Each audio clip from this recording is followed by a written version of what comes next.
Hope everybody is doing well. I was struggling on a way to start this sermon, and I was just thinking, doing a lot of brainstorming, and God kept speaking to me on to talk about just bad things happen to good people. I didn't know why it was on my heart so much, but bad things happen to good people. And the first sentence on my notes is that one of the hardest things to explain to kids, especially right now, is how bad things happen to good people. Like being good just isn't good enough, and that's a scary concept to grasp.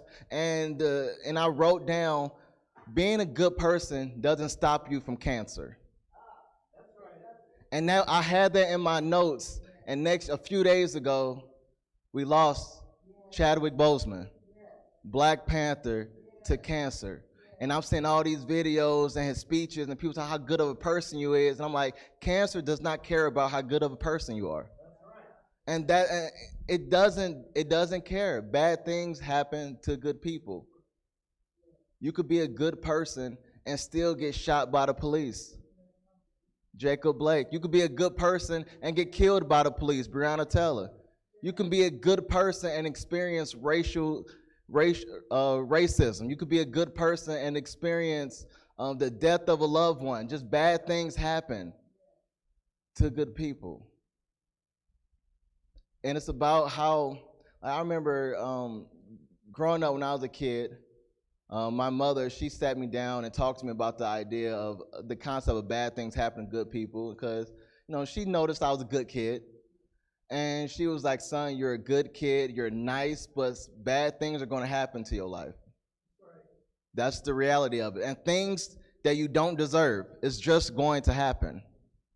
And me at the time, I really didn't know what she was talking about. I was like, so I didn't do anything to deserve McDonald's messing up my order? She's like, no, you didn't do anything, baby. Just bad things happen to good people.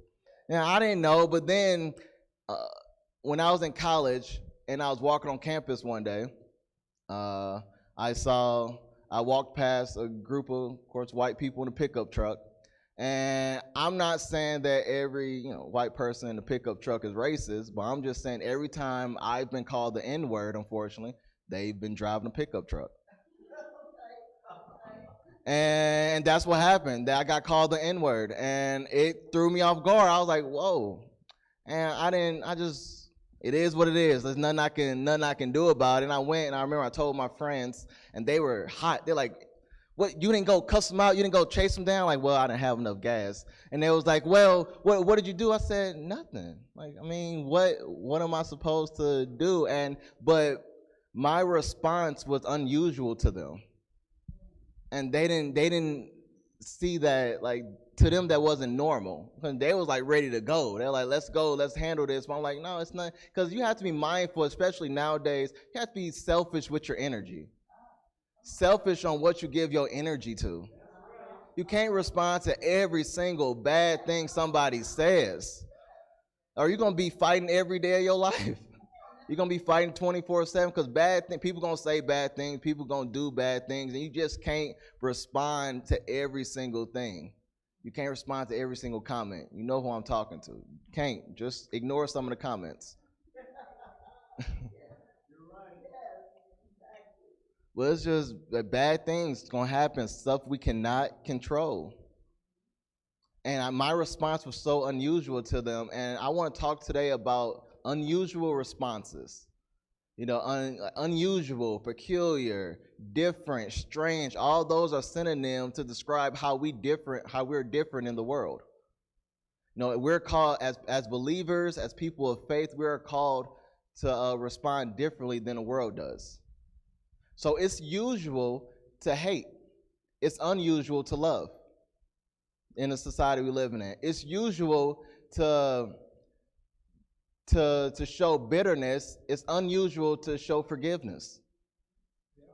And so it's like usual to clap back at somebody when somebody says something to you. You got to speak your mind. It's unusual to just ignore it and just keep living life. And so that's the importance of we're called to respond to things and respond to the bad things in our life unusually. And while meditating on this idea of unusual responses, I can't I couldn't help but think about the woman in this particular text. For if you just now tuning in, we're coming from 2 Kings, the 4th chapter, and we're talking about the Shunammite woman. And when I was reading her story, and I saw how she had an unusual response to a very unfortunate situation in her life, because she was a good person. Matter of fact, she was a great person.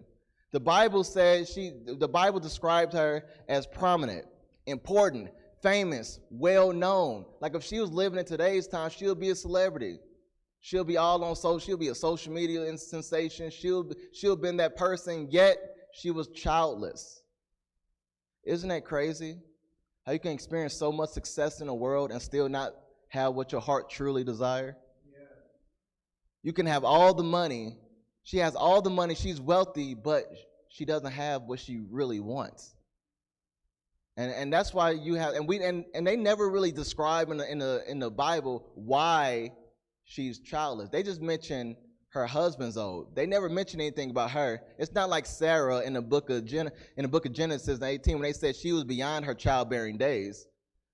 So that described why she couldn't have a child. But this woman, it never really gave the details. So not only is her name unknown, but the details surrounding why she in the situation she's in is unknown. That's why you have to be mindful on judging people, because you never know their full story. You don't really know the details behind their life. You're looking at a snapshot. You don't see the entire picture. And so this woman was famous. She was well known, yet she was childless, and she had a heart. She had such a sweet heart. So she's known for her hospitality. She opened her doors to Elijah to feed him. And I'm sure she like, come on in. This is my version. I think of things in movies. But she's like, come on in. You could eat all the food. I'm sure she has some nice soul food, all the types of food you can ask for. Macaroni, baked potatoes, and mashed potatoes. And she had it all. And she persuaded him to come eat. And you don't have to persuade me to come eat. Like if you say, come on in, I got some food. I'm like, all right, well, here I go. Just going to walk on in and see what we're talking about. But she opened her doors to feed this man. During his frequent dinner visits, she found out something. She knew that he was a man of God. The Bible says, she said to her husband, I am sure this man who stops in from time to time is a holy man of God. And I just want to pause right there for a second. This woman was able to recognize a man of God when she saw one.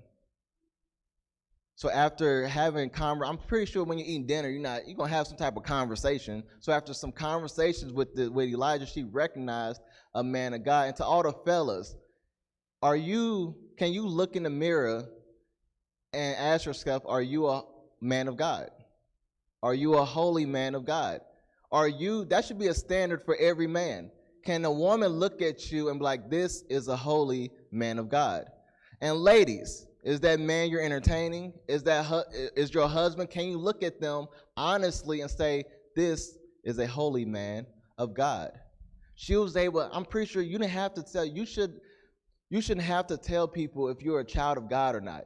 You should not have to tell people if you're a Christ follower, if you're a believer. They should be able to just look at you by your presence, by the way you talk, the way you walk. Just your aura should display that you're a child of God.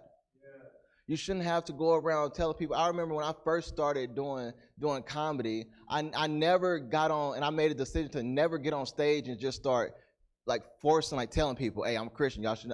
I never did that. I just wanted people to just know. Because if I'm doing my job right, you should be able to tell just from how I look, how I talk, how I walk. Right. And every now and then, after some shows, people come up to me like, hey, you a church boy, ain't you? You believe in God. You're a believer. I said, yeah. They said, I knew it. It was just something just up there, while you was up there talking. I'm like, was I funny? They're like, well, yeah, it was funny, but I'm just saying, I was just looking at the other stuff. And so that's just a side note in regards to relationship goals. So fellas, you should be a standard on, are you a holy man of God? And ladies, you should, when you're looking for a man, ask yourself after some dinner visits, Is he a holy man of God? But she was able to identify this, and she wanted to help Elijah even more. Now, if I was her husband, I'm like, we already feeding this man. He over here eating all my Raisin Bran cereal, and what more do you want from him?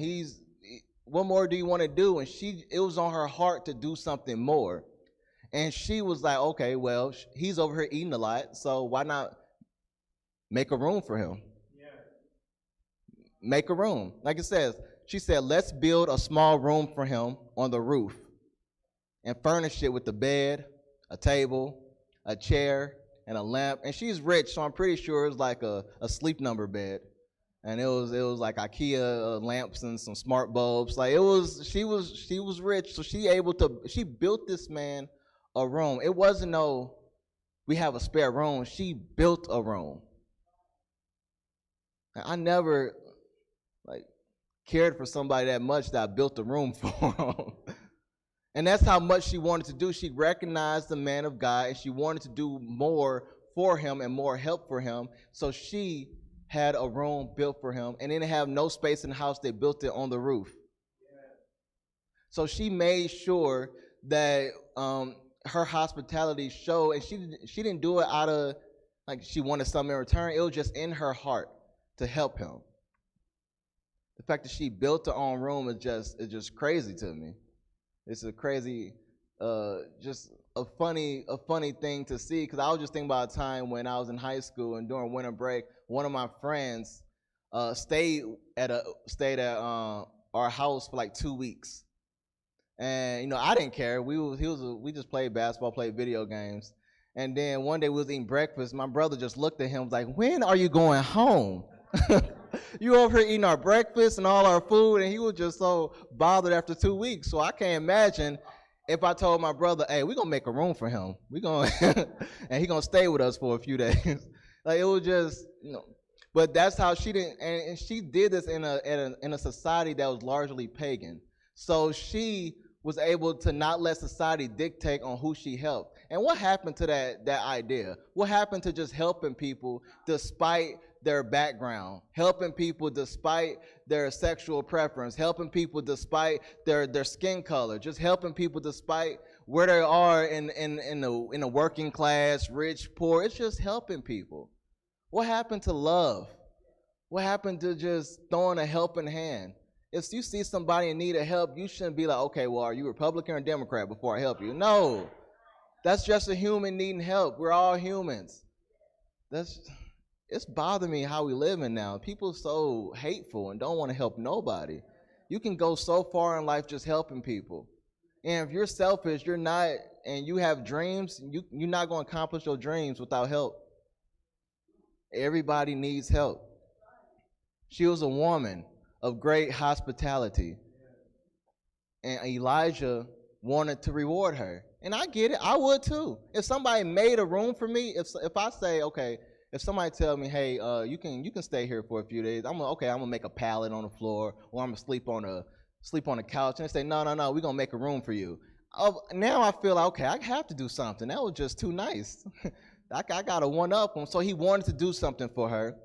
And so he asked her, he called her up and said, what can I do for you? Can I speak to the king for you? And she didn't mention anything. She was fine. "No, I'm good." That's it.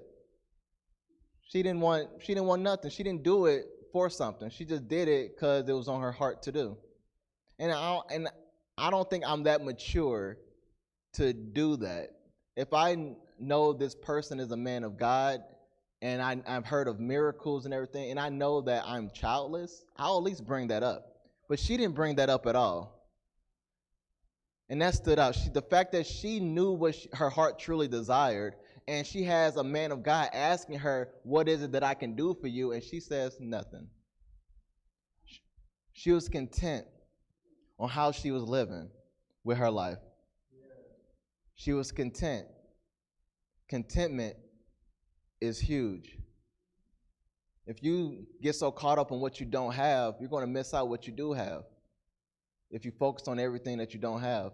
And she did this out of the kindness of her heart. But he was so determined, Elijah was so determined to do something for her.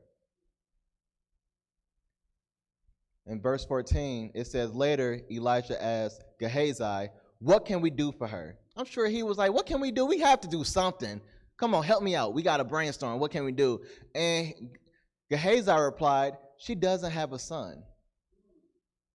So she didn't mention that she didn't have a son, but somebody else did on her behalf mention she didn't have a son. Isn't it crazy how we serve a God that knows what we really need? The fact that she didn't bring it up, but the man of God assistant brought it up, that she don't have a son. So God knew exactly, even though she didn't request it, God knew exactly what her heart truly desired. She didn't realize by helping Elijah, she was positioning herself to receive a miracle, positioning herself to receive something her heart was truly longing for. And I believe it was because her help was authentic. She had an authentic heart to help Elijah. And I want to ask y'all, do you help people just to get something out in return? And I feel like when you do that, you're going to miss the whole point. God would not reward that.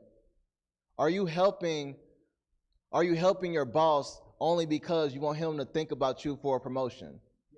Are you helping the music director because you want her to think about you when it's time for a solo? Like what? We have to watch our hearts on why we're helping somebody. And God knew her help was authentic because she didn't even request for a child. So to me, that was like a test. I know what you want. I want to see, are you going to stay? And she's like, no, I'm content. And Elijah found out through his assistant that she didn't have a child. If you're truly helping out of your heart and it's authentic, God will bless what you truly desire. That's why when we helping somebody, we have to be authentic and not opportunistic. We have to watch ourselves on why we're helping somebody. Why? The intent of your heart, you have to watch yourself. And after he found out she didn't have a son, Elijah was like, call her back again. And when the woman returned, Elijah said, as she stood in the doorway, next year, at this time, you'll be holding a son in your arms. And she was like, no, my Lord, she cried. Oh, man of God, do not deceive me and get my hopes up like that. Because sometimes you could want something so badly and it never comes into fruition that we'll put it so deep in our minds because we don't want to even think about it of we getting it and it doesn't happen.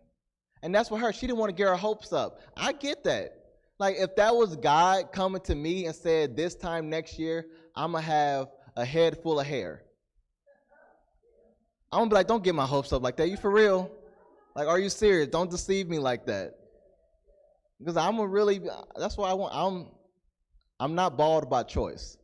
This is life. That's what this is. I get jealous every time I look at Bishop Shannon. He's 47 years older than me and has more hair. I'll take gray hair than no hair. Anytime. So I understand. She's like, don't get my hopes up, Lord. Like, you know how bad I want this. So please don't deceive me like this.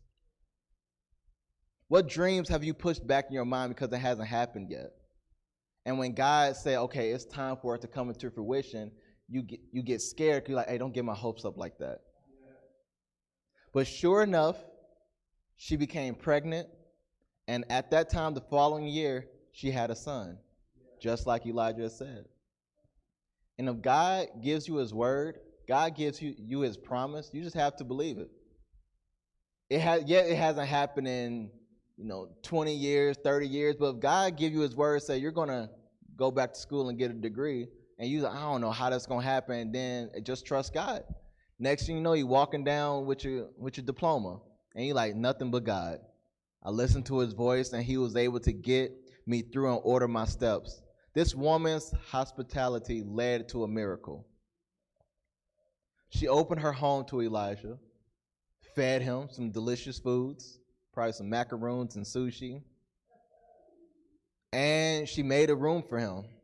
And in return, and she didn't ask for anything in return, But God saw the authentic help in her heart, and he blessed her with her own son that later died in her hands. Her baby boy died in her hands. Her miracle died in her hands. Her hopes, her dreams, her future, everything she longed for died in her hands. She waited for this to happen, and it died in her hands. Verse 18 through 20, it says, one day when her child was older. Well, Nick, I thought you said baby boy. Well, let me tell you something. Being as a mother, your kids will always be your baby boys, your sons. I am 29 years old, and I'm my mama's big baby. My brother, 28, she her little baby. We still her baby boys. So, yeah. And he went out to help his father, who was working with the harvesters. He cried out, my head hurts. And the father carried him on to his mother.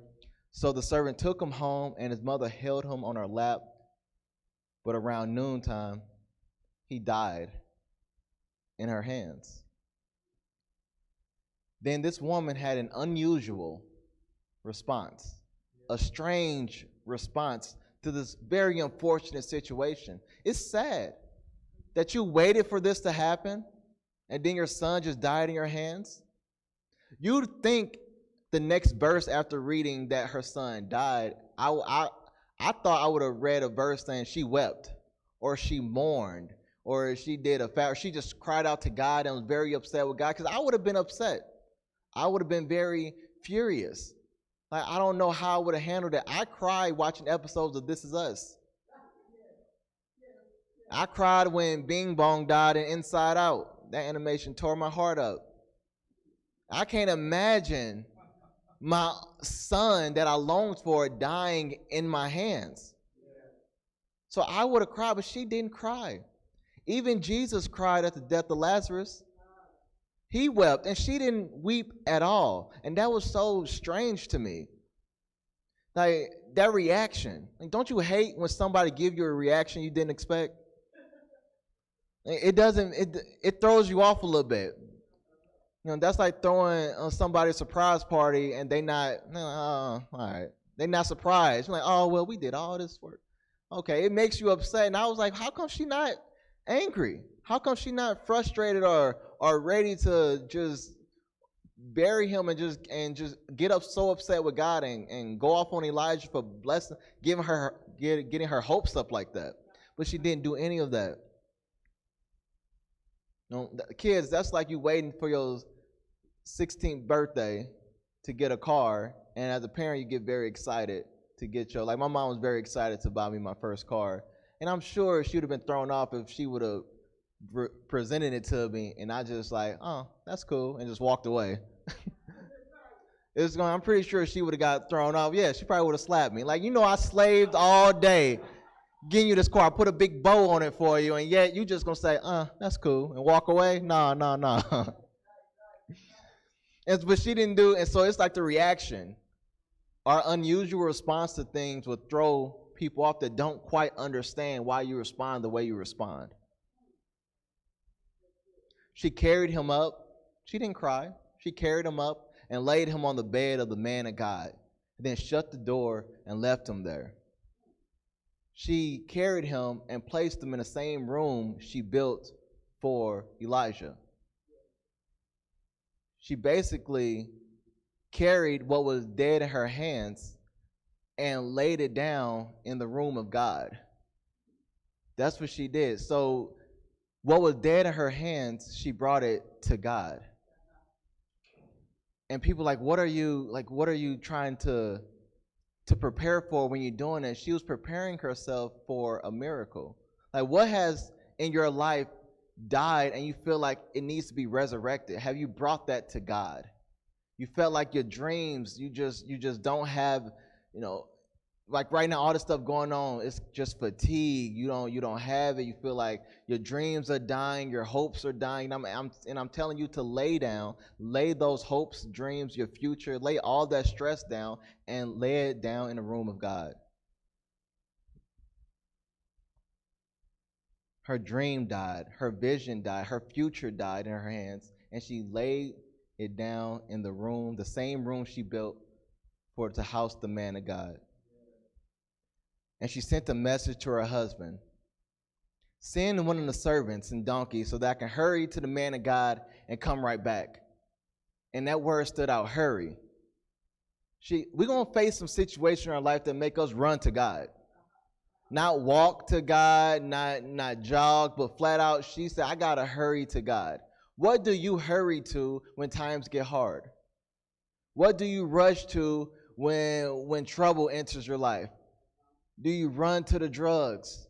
Do you run to the alcohol? Do you run to other people? Do you run to social media? Do you run to sex? What all do you run to when life gets hard?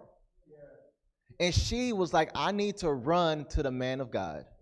I need to hurry to God. And she was like, I need to hurry. So we're going to face situations in life where it makes us rush to God. Her unusual response to the death of her child was to prepare. She was preparing herself for a miracle. The fact that her son died in her hands and she didn't prepare for a funeral, she placed her son in the same bed that the man of God was sleeping in and said, now let me go talk to the man of God. Let me hurry. Get a donkey. I never rode a donkey before. I don't know if they're fast or not, but yeah, so I got to hurry into the man of God. What are you preparing for in times of trouble? What are you preparing for in this pandemic? In storms, in tragic moments, when life gets difficult and deals you a hand you didn't ask for. Because that's what happened. She didn't ask for this. She was content with the way she was living.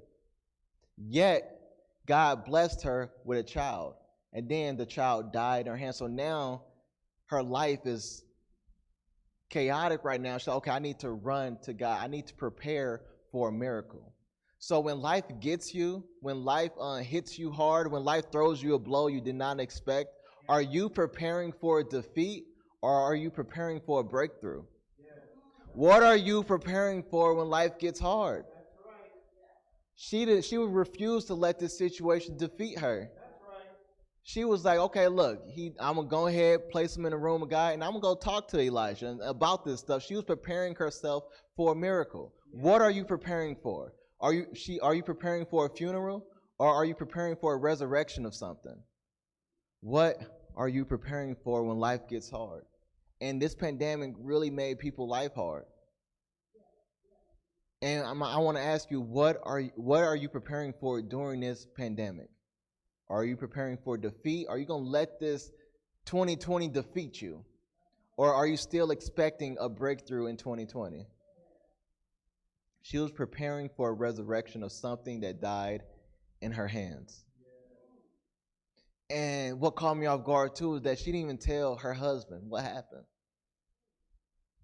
That's a shocker to me. I'm like, why you not tell? You're not going to tell? Because I believe she didn't tell because this situation between her and Elijah, she was the one that persuaded Elijah to come eat.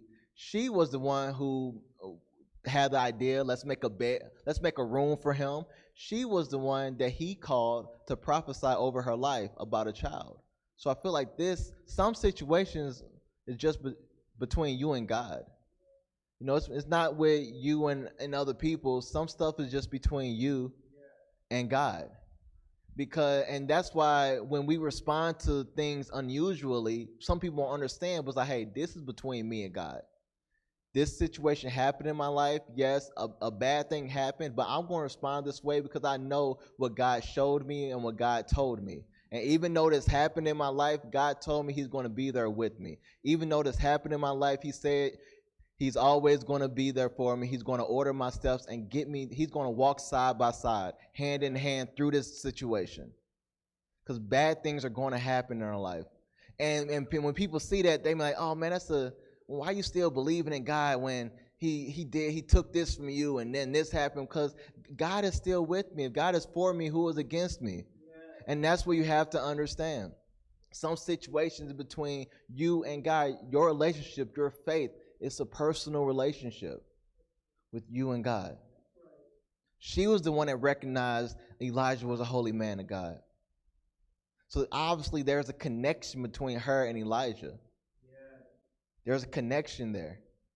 Because I was shocked. I felt like if you knew a family like Elijah, if he knew that, okay, she don't have a child, I would have figured call the husband and the wife up, like this was gonna happen in y'all life.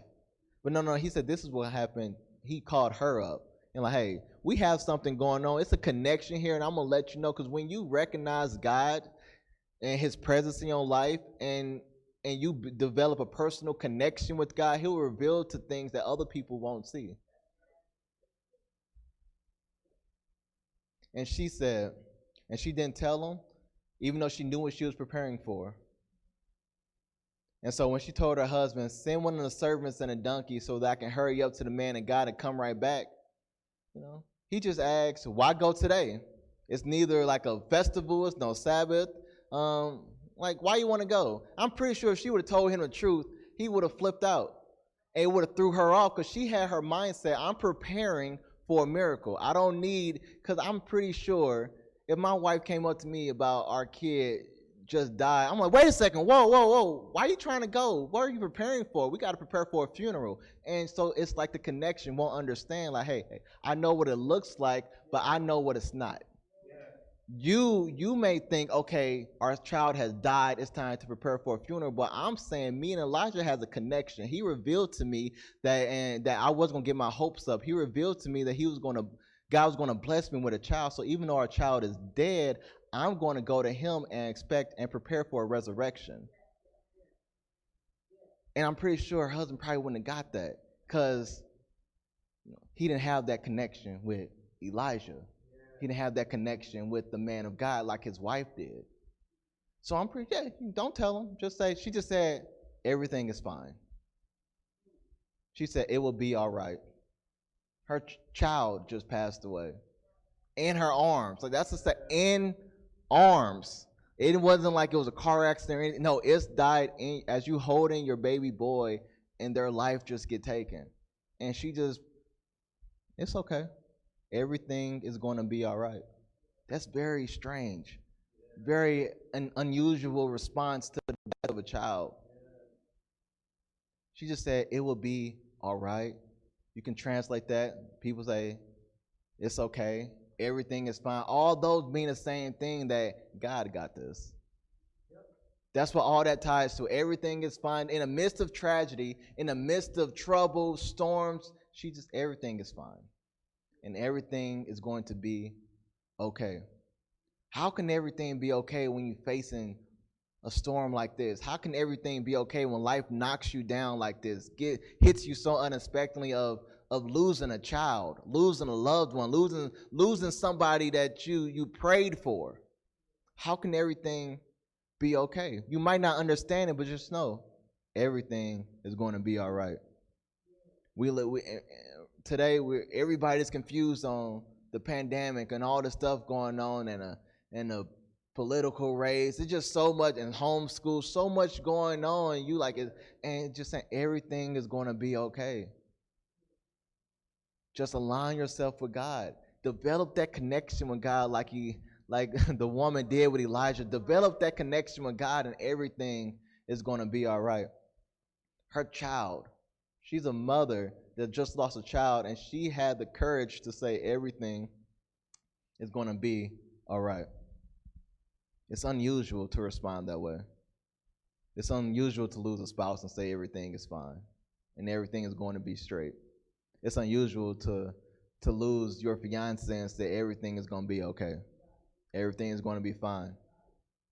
Very unusual. You just lost somebody you truly loved with all your heart, that your heart truly longed for, and she just said everything will be all right. Have you ever lost something and said everything is going to be all right? It's a very unusual response. But I like how she said that, because by saying that, she was speaking life into her situation. Literally, that case, in this text, literally, she was speaking life into her situation. And we have to understand death and life are in the power of the tongue. We really have to be mindful of what we say out loud. You can speak life into a situation, or you can speak death into a situation. There's power in the words we say. By her saying everything is fine, she was speaking life into this storm. So we have to be mindful. And I believe whomever came up with that phrase, sticks and stones may break my bones, but words will never hurt me. I just feel like that one day they just need to be a trending topic on Black Twitter. For those who don't know who Black Twitter is a bunch of ruthless. They do not play. When they get a hold of a story, of a hold of a situation, it's going viral on Twitter, and you'll be quick to say, okay, words do hurt. And I feel like we need to change that. Sticks and stones. We should change it to sticks and stones may break my bones, but words will enrage me. Words will make me fight. Words will make me hide. Words will make you act out of character. Because there's power in the words that we say. Why do you think social media started giving the option to turn off comments? Yeah, and they say, it's getting too crazy. Because the words you read, the words you say, the words you hear will play a big part in how you feel for that day. So words have the power to create and the power to destroy. You can speak life to a situation, you can speak death to a situation, and words have the power to create and destroy. Words can create peace, and words can destroy peace. Words can create change, and words can destroy change. Words can create unity, words can destroy unity, as we see in today. And words have the power to create opportunities and the power to destroy opportunities. And to all the young people watching, really take heed on that one. With the words you say, you can create opportunity, and you can quickly destroy an opportunity just by your mouth. You have to really be mindful of what you say. Really be mindful. This woman said that everything is okay. Everything is fine. It will be all right. And that's what she kept. I'm pretty sure she was just saying it to herself. And when her husband asked, she just echoed it of something she was already telling herself. And she was confessing that everything is all right in the midst of her storm.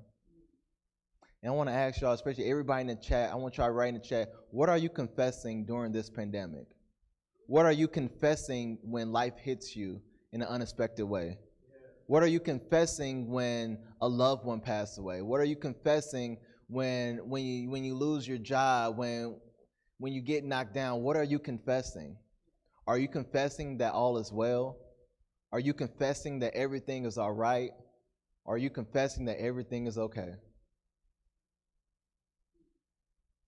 It's important on what are you confessing during this time. Of course, everybody want to say cancel 2020. Cancel 20. I'm just looking forward to 2021, but you should confess that, hey, I still expect God to do great things in 2020.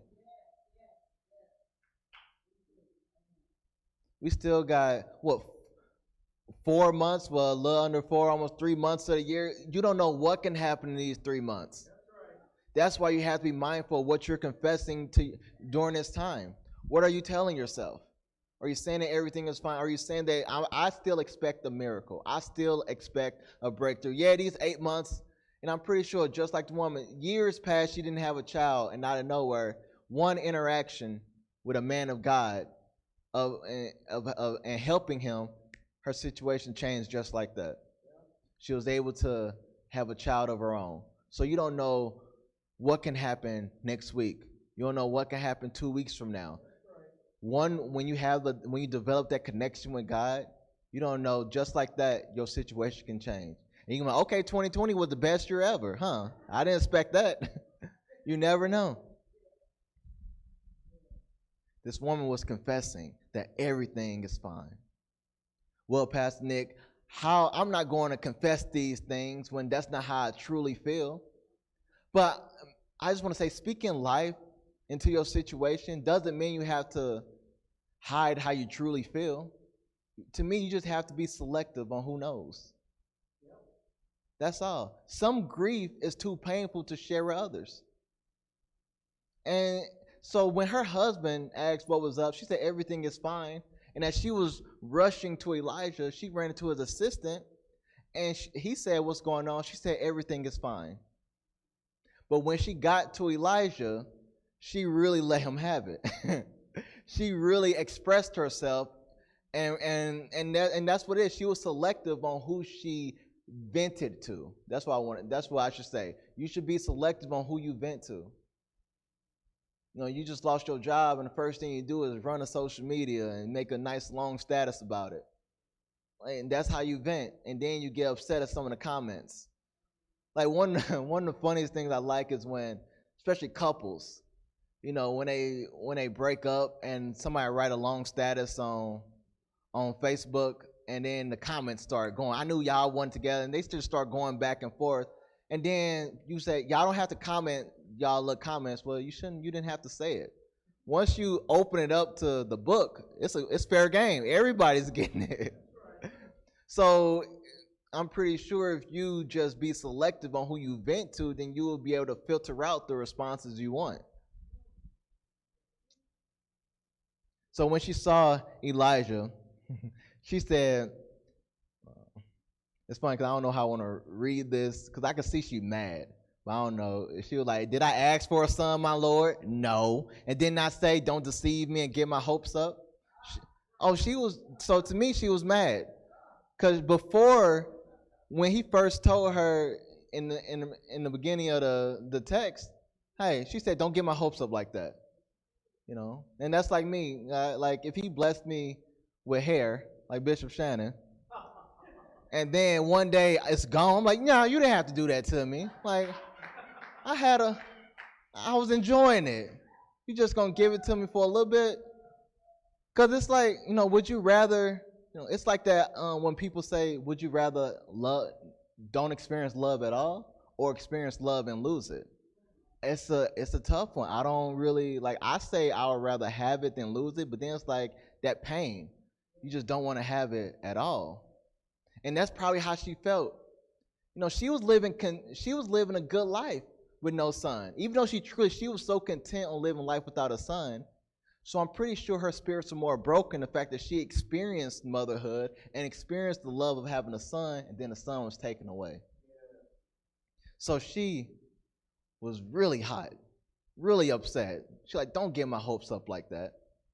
Don't get my hope. Why didn't I tell you don't get my hopes up like that?" And when I was thinking of this, I think of things in movies. When I was thinking of this, I couldn't help but think of a movie that when I was a kid,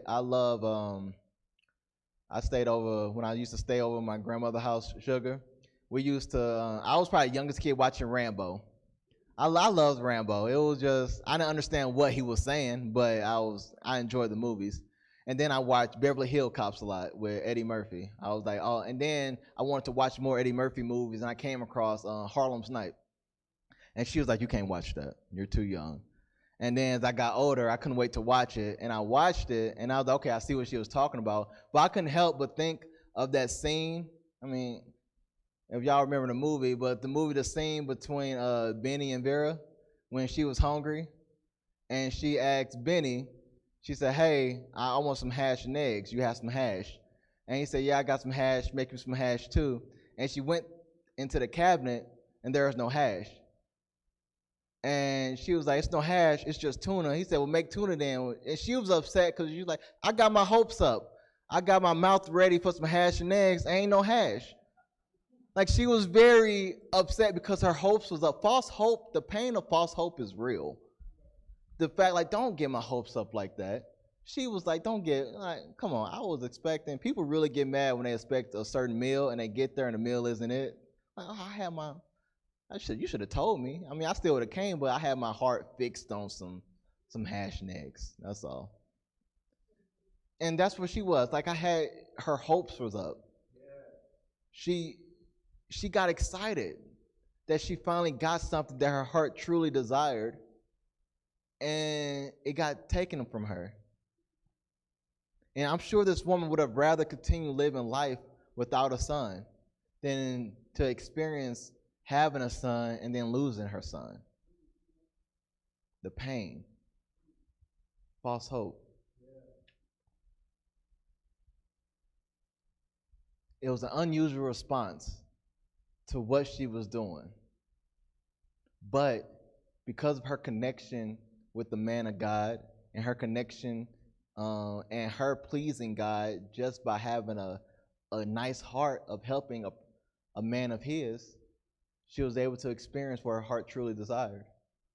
And even though she lost it, the fact that she didn't run away from God, but instead of run towards him, and the fact that she brought her son and laid it down in the same room that she built for the man of God, shows that if you're faithful to God, he'll be faithful to you. And that's what it shows. It shows that God will always be with you. God did not bring you this far to leave you. He didn't bring this blessing into your life just to leave you. And as I close, in a few weeks, it's gonna be four years actually since I lost my fiance. In a very tragic way. In a way that I can't even grasp on how it happened. But yeah, in a few weeks it's gonna be 4 years. And even though I didn't like physically get her dead body and bring it to the presence of God in the room of God, what I did do was I went into the room of God and I laid down my hopes. I laid down my dreams. I laid down my future and to me, they died. When she died, those died, 'cause she was my dream. She was my future. And I felt like I needed those to be revived.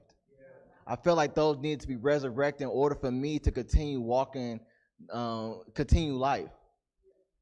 And it was a very unusual thing, and I didn't realize how unusual that was until I started hearing other stories about people in my same position and how they just fell off the wagon. They just did a different shift in life. They stopped believing in God. They started living a lifestyle that wasn't pleasing because they were upset. They were furious. They felt like they were let down by God. But the fact that I was able to run closer to God, the fact that even though I was upset, it didn't make me run away. I like, okay, I'm upset, like the woman. You got my hopes up, like, you know how bad I wanted this. And you just took this away from me, and I needed to lay down my dreams, future, and hopes in front of God so he can revive those things. So don't be afraid to have an unusual response to a bad situation that happens in your life. Don't be afraid. When you have a connection with God, when you develop a personal relationship with God, unusual responses are a way to receive the full blessings from God. You're positioning yourself to receive a breakthrough. You're positioning yourself to receive a miracle. God is good. God is good. Like I said, it's getting, this is my story. And that's why reading this all this stuff that I'm saying, I preach to myself, even developing, even putting this whole thing together, because it gets me. It gets me. This is personal to me. I know what to expect. As I'm still figuring things out. I'm always be figuring things out. It's a scar, but I always say it's a beautiful scar. When I look at it, I don't get pain or anything. It's just I get excited because I know what was, but I know what it is now. And I like the fact that I was down, and God took something from me, but he loved me so much he didn't leave me. He loved me so much he still was for me. He loved me so much he was still ordering my steps for me. And I loved him so much I wanted to remain in his presence and remain aligned in his will. Thank you, Christ Simple Family Church. I appreciate it.